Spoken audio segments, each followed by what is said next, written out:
देव दीपावली के अवसर पर भव्य दीपोत्सव का आयोजन भी सफलतापूर्वक संपन्न किया गया।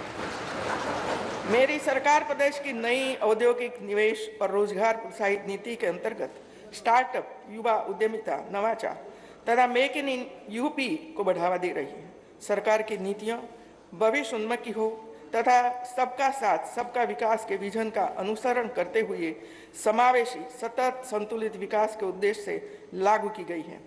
निवेश को आकर्षित करने की प्रतिबद्धता, कानून व्यवस्था में निरंतर सुधार तथा अन्य सुविधाएं प्रदान किए जाने के दृष्टिगत Uttar Pradesh ease of doing business ranking में देश में दूसरे स्थान पर आ गया है। अवस्थापना विकास के दृष्टिकोण से प्रदेश में पूर्वांचल एक्सप्रेस वे तथा बुंदेलखंड एक्सप्रेस वे का निर्माण तेजी से पूरा हो रहा है। पूर्वांचल एक्सप्रेस वे परियोजना का निर्माण यूपीडा के माध्यम से कराया जा रहा है, जिसकी लंबाई लगभग 340 किलोमीटर है।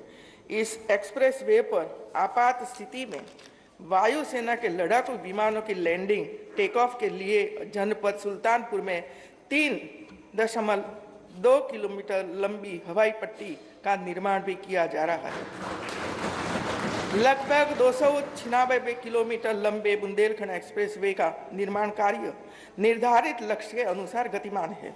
बुंदेलखंड एक्सप्रेसवे के साथ डिफेंस इंडस्ट्रियल कॉरिडोर परियोजना का निर्माण भी प्रगति पर है।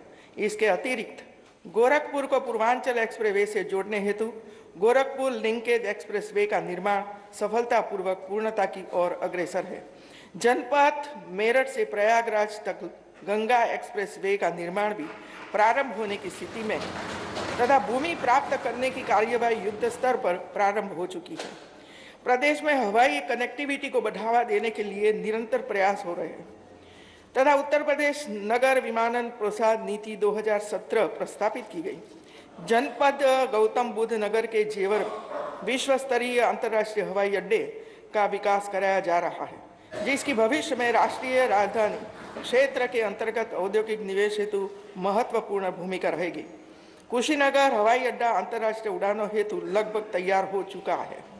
सूचना प्रौद्योगिकी एवं इलेक्ट्रॉनिक्स उद्योगों में निवेश व रोजगार सृजन की अपार संभावनाएं हैं। उत्तर प्रदेश इलेक्ट्रॉनिक्स विनिर्माण नीति 2017 में रुपया 20,000 करोड़ के निवेश तथा वर्ष 2022 तक न्यूनतम 3 लाख व्यक्तियों के लिए रोजगार का लक्ष्य रखा गया था, जिसे 3 वर्षों में ही अर्जित कर लिया गया है। उत्तर प्रदेश इलेक्ट्रॉनिक्स विनिर्माण नीति 2020 अधिकृत की गई है, जिसके अंतर्गत 5 वर्षों में रुपया 40,000 करोड़ के निवेश तथा 4 लाख व्यक्तियों के लिए रोजगार सृजन का लक्ष्य है। प्रदेश के औद्योगिक विकास में सूक्ष्म लघु एवं मध्यम उद्यमों के महत्व को ध्यान में रखते हुए उत्तर प्रदेश सूक्ष्म लघु एवं मध्यम उद्यम अधिनियम 2020 प्रस्तावित किया गया है, जिसके अंतर्गत उद्यम स्थापना, विस्तारीकरण एवं विविधीकरण की अनेक प्रक्रियाओं को सरलीकृत किया गया है।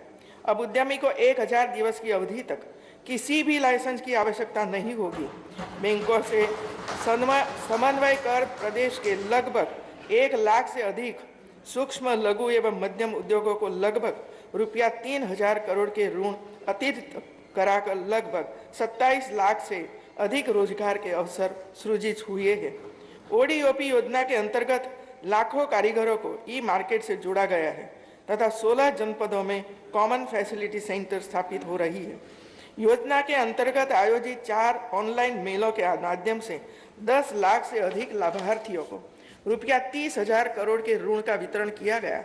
सूक्ष्म लघु एवं मध्यम उद्योगों से संबंधित उत्पादों में प्रदेश आत्मनिर्भरता के लक्ष्य की प्राप्ति हेतु तीव्र गति से अग्रसर है।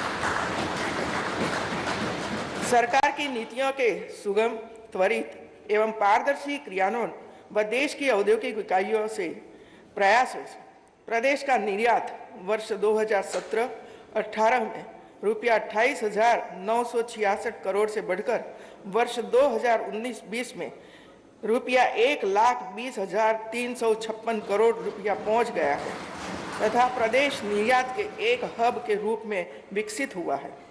प्रदेश के विकास को त्वरित गति प्रदान करने में ऊर्जा क्षेत्र की अग्रणी भूमिका रही है। ऊर्जा की आवश्यकता के अनुरूप अनवरत विद्युत आपूर्ति हेतु पारेषण तंत्र को सुदृढ़ किया जा रहा है। विद्युत आपूर्ति में अभूतपूर्व सुधार लाते हुए वर्तमान में जिला मुख्यालयों पर 24 घंटे, तहसील मुख्यालयों पर 21 घंटे 30 मिनट व गाँव में 18 घंटे विद्युत आपूर्ति का रोस्टर निर्धारित है तथा विद्युत आपूर्ति की जा रही है। सौर ऊर्जा को बढ़ावा देने हेतु सौर ऊर्जा नीति 2017 प्रख्यापित की गई, जिसके अंतर्गत 1272 मेगावाट क्षमता की सौर विद्युत उत्पादन परियोजनाओं का आवंटन किया जा चुका है तथा लगभग 1019 मेगावाट विद्युत का उत्पादन किया गया है। प्रदेश में कानून व्यवस्था सुदृढ़ कर जनमानस में सुरक्षा की भावना उत्पन्न करना मेरी सरकार की सर्वोच्च प्राथमिकता है, जिसके लिए जीरो टॉलरेंस की नीति अपनाई गई है। प्रदेश के कुख्यात माफिया अपराधियों को चिन्हित कर उनके गैंग के विरुद्ध प्रभावी विधिक कार्यवाही करते हुए उनके शस्त्र लाइसेंसों का निरस्तीकरण कराया गया तथा